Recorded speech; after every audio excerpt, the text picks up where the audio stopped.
అస్సలాము అలైకుం, నమస్తే.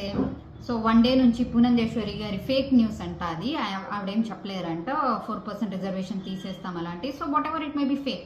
బట్ అమిత్ షా గారు తెలంగాణ ఎలక్షన్స్ టైంలో చెప్పిన వాక్యాలు అవన్నీ పక్కన పెడదాం. బీజేపీ అంటే మా అందరికీ ఫస్ట్ నుంచి రెస్పెక్ట్. బట్ ఇప్పుడున్న బీజేపీ కాదు. ఇప్పుడున్న బీజేపీ ఏం చేస్తుంది, డివైడ్ అండ్ రూల్ లాగా ముస్లిమ్స్ హిందూస్ని గొడవలు పెట్టి అది వాళ్ళ ఓట్ బ్యాంక్ చేసుకుంటుంది. ఇలాంటి బీజేపీ మాకు అనవసరం, వద్దు మాకు. ఎందుకంటే ఇప్పుడు అలాంటి టీడీపీ ఈ బీజేపీతో పొత్తు పెట్టుకుని ఉంది.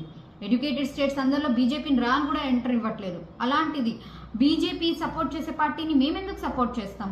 Of course they may be lot of rumours, YSRCP supporting అలా అని చెప్పేసి ఫ్రెండ్ రిలేషన్స్ ఎవరితోనే ఎవరైనా కంటిన్యూ చేస్తారు. నేను చేస్తాను, అందరు చేస్తారు, అది అంతవరకే. బట్ సీట్స్ ఇచ్చేసి స్టేట్లో ఎలో చేసేసి సెంట్రల్లో గెలిపించుకోవడానికి మాత్రం కాదు కదా.